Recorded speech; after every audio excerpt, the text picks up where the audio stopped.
Pregnancy டைமில் வாமிட்டிங்கிறது ஒரு மிகப்பெரிய தொல்லைங்க. எப்பா வாமிட்டு அதை சொல்லவே முடியாது. சில பேருக்கு காலையில் எழுந்திரிச்சு ப்ரஷ் பண்ணும்போது கூட அவ்வளோ வாமிட் வரும். தண்ணி குடித்தா வாமிட் வரும்.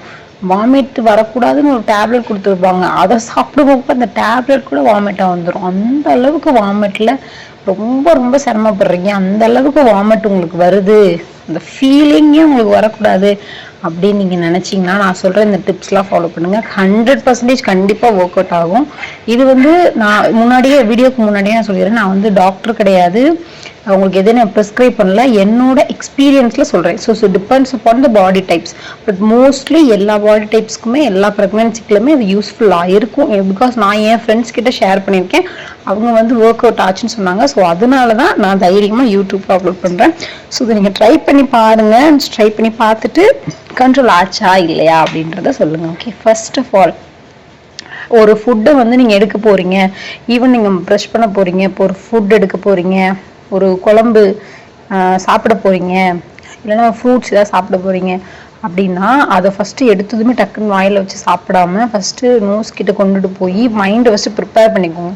நான் ப்ரெக்னெண்ட்டாக இருக்கேன், இதை நான் சாப்பிட போகிறேன் அப்படின்னு ப்ரிப்பேர் பண்ணிக்கிட்டு ஸ்மெல் பண்ணி பாருங்கள். ஃபஸ்ட்டு ஸ்மெல்லை இன்ஹான்ஸ் பண்ணிடுங்க. அந்த ஸ்மெல்லு மூலமாகவே குழந்தைகிட்டு சொல்லிடுறோம் நம்ம, நான் இந்த ஃபுட்டை தான் நான் இப்போ எடுத்துக்க போகிறேன், வயிற்றுக்குள்ளே வரப்போகுது, எனக்கு வாமிட் பண்ணி விட்றாத அப்படின்ற மாதிரி ஒரு சின்ன சிக்னல்னு வச்சுக்கலாமே, அந்த மாதிரி சிக்னலு.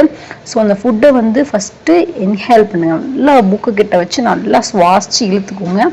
அந்த ஃபுட்டோட ஸ்மெல்லு உள்ளே போனதுக்கப்புறம் ஓகே ஒரு 2 நிமிஷம் கேப் போட்டுவிட்டு நான் நல்லா சாப்பிட போகிறேன் அப்படின்னு சொல்லிட்டு நல்லா சூ பண்ணி சாப்பிடுங்க. இது ஃபஸ்ட்டு டிப்பு. இதுலேயே வாமிட்டிங் அதுக்கப்புறம் நம்பர் 2, இது ரொம்ப ரொம்ப எஃபெக்டிவாக இருக்கும். ப்ளஸ் உங்களுக்கு மைண்டுக்கு ரொம்ப பீஸ்ஃபுல்லாக இருக்கும். நம்பர் 2 என்னென்னா, எங்கள் வீட்டு சைடு இந்த ஓமவல்லி இலைன்னு சொல்லுவாங்க, சில பேர் கற்பூரவல்லி இலைன்னு சொல்லுவாங்க. நான் உங்களுக்கு அந்த இமேஜ் போடுறேன் பாருங்களேன். இது சும்மா ஒரு 4 லீவ்ஸை நீங்கள் பிடுங்கி மண்ணுக்குள்ளே வீட்டுக்கு வெளியில் இருக்கிற வாசல் படியில் நீங்கள் வச்சிங்களா கூட தண்ணி ஊற்றினா போதும்.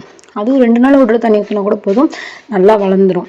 அதை நீங்கள் ஸ்மெல் பண்ணும் போதும் சரி, இல்லைன்னா அந்த ஒரு இலையை எடுத்து நீங்கள் சாப்பிட்டாலும் சரி, வாமிட் வரவே வராது. அதை நீங்கள் உங்கள் ஹேபிட்டாக கூட வச்சுக்கலாம். ப்ரெக்னென்சி டைமில் இந்த மாதிரிலாம் சாப்பிட்லாமா அப்படிங்கிட்ட அது ரொம்ப பயம்லாம் கிடையாது. என்ன ஃபுட்டு சாப்பிட்டாலும் நீங்கள் எந்த மாதிரி நீங்கள் ஃபுட்டு சாப்பிட்டாலும் அது ஒரு லிமிட்டாக வச்சுக்கணும். இப்போ ஃபார் எக்ஸாம்பிள், ப்ரெக்னென்சி டைமில் நான்வெஜ் சாப்பிடணுன்றாங்க. பட் நான்வெஜ் எந்த அளவுக்கு சாப்பிடணும்னு சொல்லுவாங்கன்னா, லிமிட்டாக சாப்பிடுங்க, பால் குடிங்கன்னு சொல்லுவாங்க. பால் லிமிட்டாக குடிங்க அப்படின்ற மாதிரி தானே. So like that the same way நீங்கள் இது இப்போ நான் ஒன்று புதுசாக ட்ரை பண்ணுறீங்க அப்படின்னா எல்லாமே அளவாக சாப்பிடுங்க, அவ்வளோதான். இப்போ நீங்கள் ஒரு லீவ் சாப்பிட்டாலே போதும் வாமிட் வரதுக்கு முன்னாடி. அது சின்ன குட்டி லீவ்ஸை கூட எடுத்துக்கலாம்.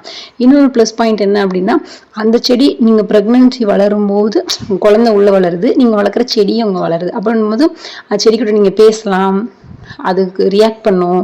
நீங்கள் உங்கள் குழந்தைகிட்ட பேசும்போது உங்கள் குழந்தை இங்கே ரியாக்ட் பண்ணும். ஸோ இது ரெண்டுமே சேர்ந்து வளரும்போது ஒரு நல்ல ஜேர்னி கொடுக்கும். உங்களுக்கும் ஒரு மென்டல் பீஸ்க்கு கொஞ்சம் நல்லாயிருக்கும்.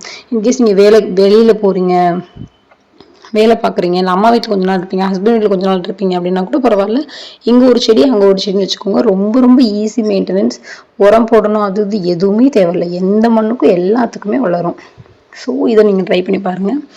இது 2 மட்டுமே போதும், வாமிட்டிங்கை ஈஸியாக கண்ட்ரோல் பண்ணலாம். ஃபஸ்ட்டு எது பண்ணாலும் ஸ்மெல் பண்ணி சாப்பிட்றது.